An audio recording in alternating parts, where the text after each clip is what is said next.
ప్రస్తుతం మనతో పాటు హరీష్ రెడ్డి గారు ఉన్నారు, రామగుండ నియోజకవర్గం బీఆర్ఎస్ పార్టీ సీనియర్ నాయకులు. దావోస్ పర్యటన విజయవంతం అయ్యిందని చెప్పేసి సీఎంఓలో కావచ్చు, సీఎం అఫీషియల్ పేజ్లో కావచ్చు, ఎక్కడ చూసినా కూడా ఈసారి వాళ్ళు చెప్పినటువంటి లెక్కలు నాకు తెలిసి 22,000 కోట్లని నేను అనుకోవట్లేదు. 1,00,000 కోట్ల పైన చెప్తారు ఎప్పుడు చెప్పిన వాళ్ళు. వాళ్ళ గురువు గారు చంద్రబాబు గారికి ఉన్నటువంటి ట్రాక్ రికార్డ్ అలాంటి. ఆయనంట ఏడాదిన్నర కాలంలో 18 నెలల్లో 24 లక్షల కోట్ల ఇన్వెస్ట్మెంట్స్ పెట్టుబడులు తీసుకొచ్చిందంట ఆంధ్ర రాష్ట్రానికి. ఈ మగోడు 10 లక్షల కోట్లు తీసుకొచ్చిన అని చెప్తున్నారు. ఎవరు నమ్మాలి ఇద్దరు? టీ హబ్ ని కూడా ఏదో గవర్నమెంట్ కార్యాలయాలుగా మారుస్తాం, అది మరీ దారుణం. వీళ్ళంతా తలకే తక్కువ మనుషులు. రేవంత్ రెడ్డికి పరిపాలన అనుభవం లేదు, దిమాగ్ అంతకంటే లేదు. మీ మెదడులో ఉన్నటువంటి బుర్ర జారి జారి మెల్ల మోకాళ్ళకి వచ్చి ఆగిపోయింది అక్కడనే.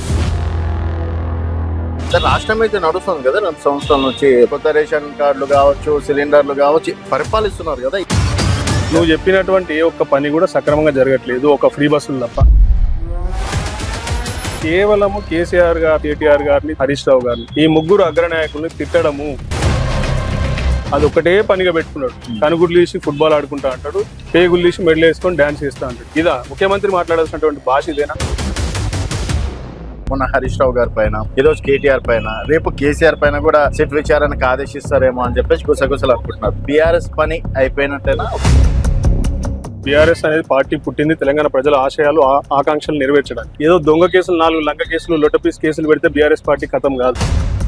మొన్నటికి మొన్న కాళేశ్వరం విచారణ పేరు మీద కేసీఆర్ గారిని కూడా నువ్వు విచారించినావు. ఎడవేంది ఇలాంటి దాని రిపోర్ట్ ఎందుకు రాదు? బీజేపీ వాళ్ళు ఏం చెప్తున్నారు అంటే ఆల్రెడీ వాళ్ళిద్దరికి అండర్స్టాండింగ్ ఉంది, ఏదో డైవర్ట్ చేయడానికి ఇద్దరు ఆడుతున్న డ్రామా.